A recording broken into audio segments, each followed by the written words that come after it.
નમસ્કાર મિત્રો, અમારા નવા વિડીયોમાં આપ સૌનું હાર્દિક સ્વાગત છે। આજે આપણે વાત કરીશું નિશાળમાં બનેલ સત્ય ઘટના વિશે। એક શિક્ષક તરીકે અચૂક વાંચવા જેવી પ્રેરણાદાયી વાત।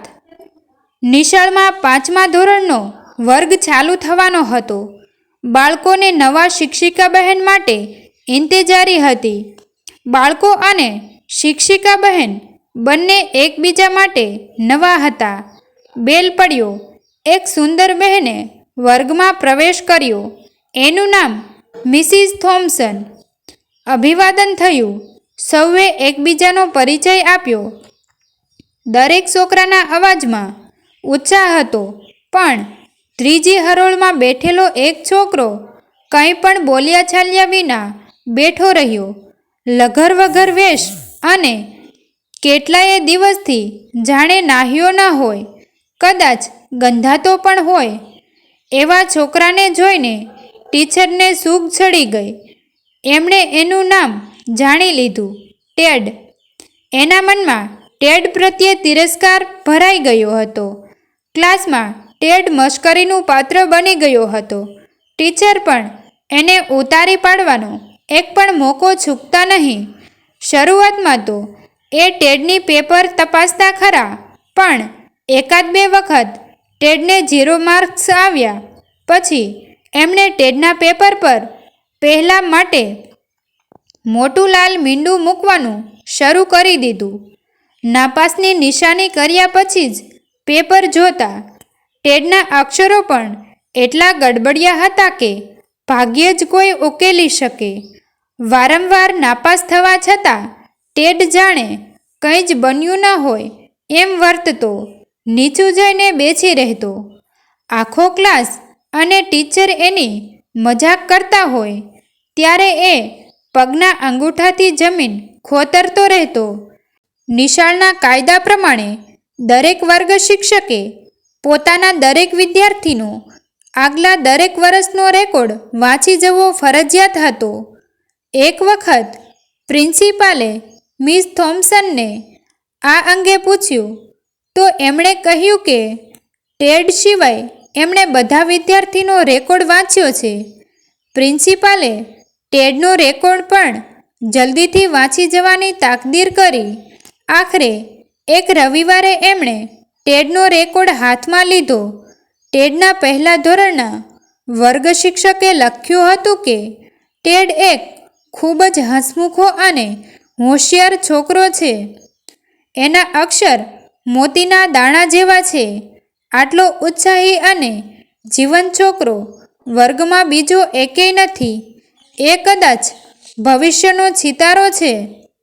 આઈ wish all the best to him. Mrs થોમ્સને આ વાંચીને નવાઈ લાગી, કારણ કે આજના ટેડ સાથે આ વાતનો કોઈ મેળ ખાતો નહોતો। એમણે આગળ વાંચવાનું શરૂ કર્યું।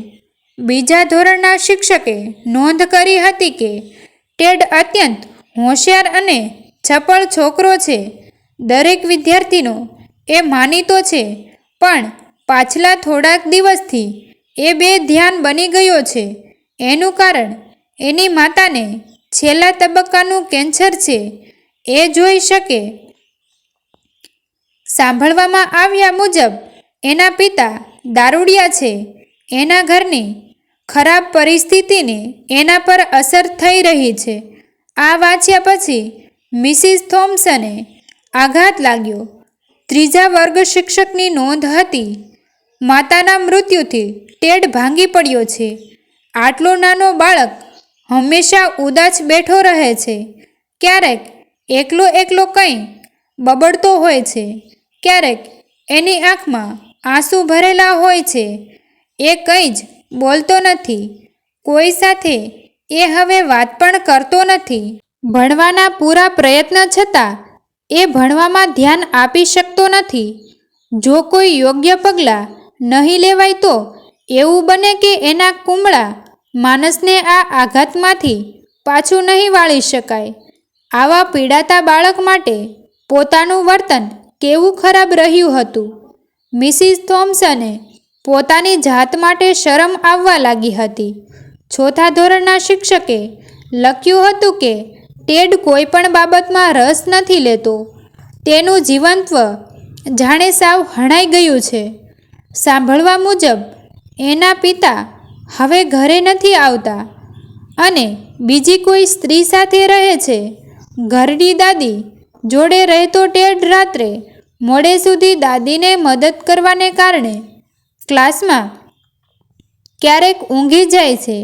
એને હવે એક પણ મિત્ર નથી. સાવ જ એકલો એ ક્યારેક રડતો પણ હોય છે. એ કોઈની સાથે વાત પણ નથી કરતો. પોતાના શરીર કે વાળની દરકાર પણ નથી રાખતો. ભગવાને હું પ્રાર્થના કરું છું કે ટેડ મદદ કરે.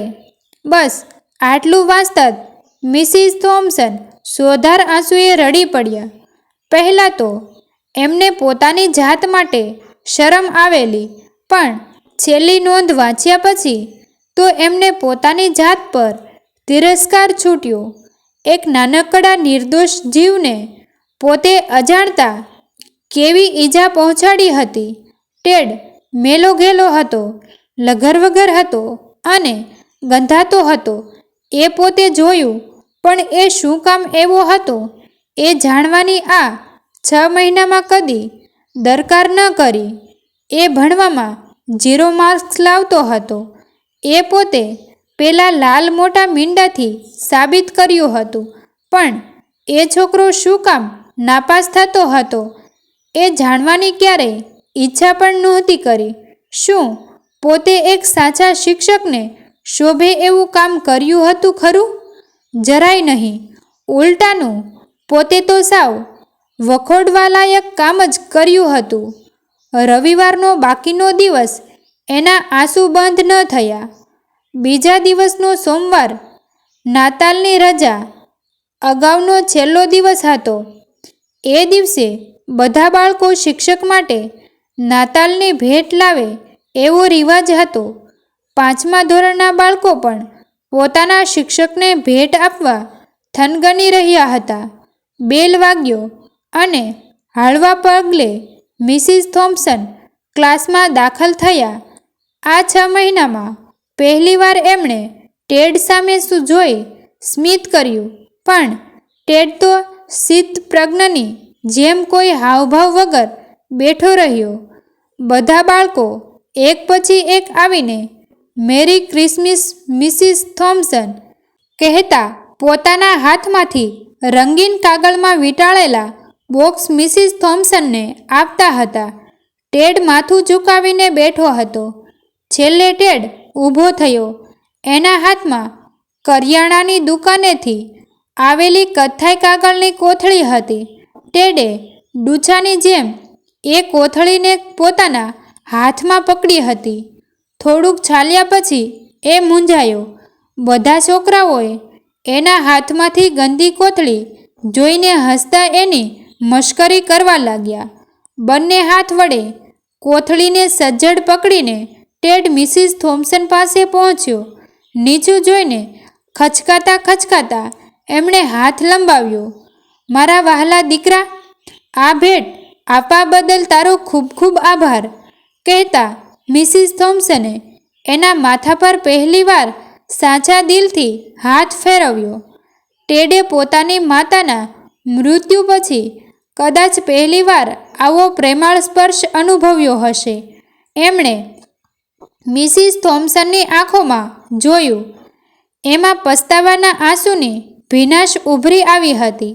ટેડની આંખમાં પણ આભારના 1000 શબ્દો લખાઈ ચૂક્યા હતા. એ ઝડપથી ચાલીને પોતાની જગ્યાએ બેસી ગયો. મિસિસ થોમ્સને ટેડે આપેલી કથ્થાઈ 50 કાગળની કોથળી ખોલી. દરિયાકાંઠેથી વીણાયેલા છીપલાનો એક ઢગલો પાટલો બ્રેસલેટ એમાં હતો. ટેડે જાતે જ બનાવેલો. અમુક છીપલા બનાવતા જ તૂટી ગયેલા. એની સાથે હતી પોણી વપરાઈ ગયેલી પરફ્યુમની બાટલી. આખો વર્ગ આ વસ્તુઓને જોઈને હસવા લાગ્યો, પણ મિસિસ થોમ્સને બધાને ચૂપ કરી દીધા. ટેડ સામે જોઈને વહાલથી પૂછ્યું, ટેડ દીકરા, સાચું કહું, આટલી સરસ ભેટ મને ક્યારેય કોઈએ આપી નથી. બીજા બધાએ મને સ્ટોર્સના મળતી તૈયાર વસ્તુઓ જ આપી છે, પણ તે તો મારા માટે ભેટ જાતે જ તૈયાર કરી છે, ખરું ને? હકારમાં મસ્તક હલાવીને ટેડ નીચું જોઈ ગયો. એ દિવસે બાકીના દરેક પીરિયડમાં મિસિસ થોમ્સને એ બ્રેસલેટ પહેરી જ રાખ્યું. એ સાંજે એમના ઘરના દરવાજાની નીચેથી એક પત્ર સરકરીને આવ્યો. એમાં લખ્યું હતું કે મારી માતાના મૃત્યુ પછી તમે પહેલી એવી વ્યક્તિ છો જેણે મને સાચું વહાલ કર્યું હોય. તમે સૌથી સારા ટીચર છો. ટેડ વાંચીને મિસિસ થોમ્સનની આંખમાં આંસુ આવી ગયા. એમના દુખતા હૃદયને થોડીક શાંતિ મળી. બીજે દિવસે ટેડ નહાઈને ક્લાસમાં આવ્યો હતો. એના વાળ પણ વ્યવસ્થિત હતા. પહેલી વખત કદાચ એણે ધોયેલા કપડાં પહેર્યા હતા. ત્યાર પછીથી તો જાણે જૂઠા ઝાડને વસંતનો વાયરો સ્પર્શી ગયો હોય એમ ટેડ ઝડપભેર ખીલવા લાગ્યો. મિસિસ થોમ્સન પણ એનું ખાસ ધ્યાન રાખતા. ટેડના વખાણ કરવાની એક પણ તક જતી ન કરતા. ટેડ 9 માસિક પરીક્ષામાં 6ઠ્ઠા નંબરે આવ્યો હતો અને વાર્ષિક પરીક્ષામાં પ્રથમ. વર્ષના અંતે એ ક્લાસના વિદ્યાર્થીઓનો વિદાય સમારંભ યોજાયો હતો. ત્યારે ટેડ ખૂબ રડ્યો. મિસિસ થોમ્સન પણ એટલું જ રડ્યા. હવે ટેડ એમનો સૌથી વહાલો અને માનીતો વિદ્યાર્થી બની ચૂક્યો હતો. 1 વર્ષ પછી મિસિસ થોમ્સને ટેડનો પત્ર મળ્યો. એણે લખ્યું હતું કે હજી એના માટે શ્રેષ્ઠ ટીચર મિસિસ થોમ્સન જ છે અને જિંદગીમાં એમને ક્યારે નહીં ભૂલી શકે. સમય સરકતો ગયો. 6-7 વર્ષ પછી મિસિસ થોમ્સન આ ઘટનાને લગભગ ભૂલી જવા આવ્યા હતા. એવા વખતે ફરી એક વખત ટેડનો પત્ર આવ્યો. એણે લખ્યું હતું, મિસિસ થોમ્સન, તમે મારી જિંદગીમાં સૌથી આદરણીય અને શ્રેષ્ઠ વ્યક્તિ આજે પણ છો. દાદીના મરી ગયા પછી મજૂરી કરીને ભણતા ભણતા મેં હાઈસ્કૂલનો અભ્યાસ પૂરો કર્યો છે. આજે હું સમગ્ર બોર્ડમાં 3જા નંબરે પાસ થયો છું. આ બધું તમારા વહાલ અને કાળજીનું પરિણામ છે. હું હંમેશા તમારો ઋણી રહીશ. આંસુભરી આંખે મિસિસ થોમ્સન પત્ર સામે જોઈ રહ્યા. એ પછી 5 વર્ષ સુધી ટેડના કોઈ જ સમાચાર ન મળ્યા. બોર્ડની પરીક્ષા પછી એણે આગળ શું કર્યું એની એમને કંઈ જ ખબર નહોતી. એવામાં એક દિવસ એક સરસ મજાનું પરબડિયું એમના દ્વાર નીચેથી સરક્યું. આ વખતે તમે મારા જીવનના સૌથી આદરણીય વ્યક્તિ છો એથી વધારે વિગત નહોતી. ટેડ એમને જલ્દી મળવા આવશે એવું લખ્યું હતું, પણ પત્રમાં સહી બદલાઈ ગઈ હતી. પત્રને અંતે જ્યાં ટેડ એમ લખતો હતો ત્યાં આ વખતે ડૉક્ટર થિયોડર એફ. સ્ટોર્ડ એમ.ડી. એમ લખ્યું હતું. હા, ટેડ હવે ડૉક્ટર બની ગયો હતો. મિસિસ થોમ્સનની આંખમાંથી હર્ષાશ્રુ વહી રહ્યા. પત્ર મળ્યાના 2 દિવસમાં જ સવારના 8 વાગ્યામાં મિસિસ થોમ્સનના ઘરની ડોરબેલ વાગી. દ્વાર ખોલીને જુએ છે તો સામે એક પડછંદ અને ફૂટડો યુવાન ઊભો હતો. એની સાથે એક રૂપાળી યુવતી હતી. યુવાને પૂછ્યું, ઓળખ્યો મને? મિસિસ થોમ્સન હજુ અવઢવમાં હતા. હું ટેડ અને આ મારી વાગ્દત્તા. એટલું કહીને ટેડ મિસિસ થોમ્સનના પગમાં પડી ગયો. ક્યાંય સુધી રડ્યા પછી ટેડે પોતાના લગ્નનું આમંત્રણ આપ્યું. 3 દિવસ પછી ટેડના લગ્નમાં મિસિસ થોમ્સન આવ્યા. ત્યારે ટેડે મિસિસ થોમ્સનને પોતાની માતાની જગ્યાએ બેસાડ્યા. એમના શરીર પરથી આવતી પરફ્યુમની સુગંધ ટેડ ઓળખી ગયો. પોતે જે પોણી વપરાયેલી બાટલી મિસિસ થોમ્સનને ભેટ આપી હતી એ જ. એણે કહ્યું, મેમ, આ સ્પ્રેની પોણી બોટલી મારી માએ વાપરેલી, બાકીની પા મેં તમને આપેલી. એટલે આ સુગંધની મને લાગે છે જાણે મારી મા જ ત્યાં બિરાજે છે. મને ડૂમો ભરાઈ આવે છે, પણ તમે જ એ વ્યક્તિ છો જેણે મને મારી જાત માટે આદર શીખવ્યો છે. મારામાં કંઈક સત્વ પડેલું છે અને હું પણ કંઈક કરી શકું છું એવો આત્મવિશ્વાસ તમે મારામાં જગાવ્યો છે. ટેડ આગળ ન બોલી શક્યો. ના બેટા, એવું નથી. હકીકતમાં તો તે જ મને શીખવ્યું છે કે હું પણ કંઈક અદ્ભુત કરી શકું છું.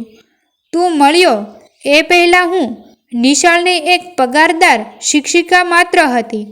કેમ ભણાવવું જોઈએ એ તો મને તું મળ્યો પછી જ સમજાયું. ચોપડીઓમાં રહેલા વિષયોની સાથે બીજું કંઈક પણ ભણાવવાની દ્રષ્ટિ તો તે જ મને શીખવી આપી. શિક્ષકની સાથે એક સારા માણસ બનવાનું તારું એ ઋણ હું ક્યારેય ચૂકવી નહીં શકું. ટેડ એમના ચરણોમાં નમી પડ્યો. મિસિસ થોમ્સને એને આશીર્વાદ આપતા હાથ લંબાવ્યો ત્યારે એમના હાથમાં પેલું તૂટેલા શંખનું બ્રેસલેટ હતું. મિત્રો, આવા જ જીવન ઉપયોગી અને જીવનમાં કંઈક આગળ લાવે તેવા વિડીયો તથા નવું નવું શીખવા મળે તેવા હૃદયસ્પર્શી વિડીયો જોવા માટે અને સત્ય ઘટનાઓ જોવા માટે અમારી ચેનલને સબસ્ક્રાઈબ કરો અને લાઈક શેર કરવાનું ભૂલશો નહીં મિત્રો. થેન્ક યુ મિત્રો. મળીએ છીએ એક નવા વિડીયો સાથે. આભાર.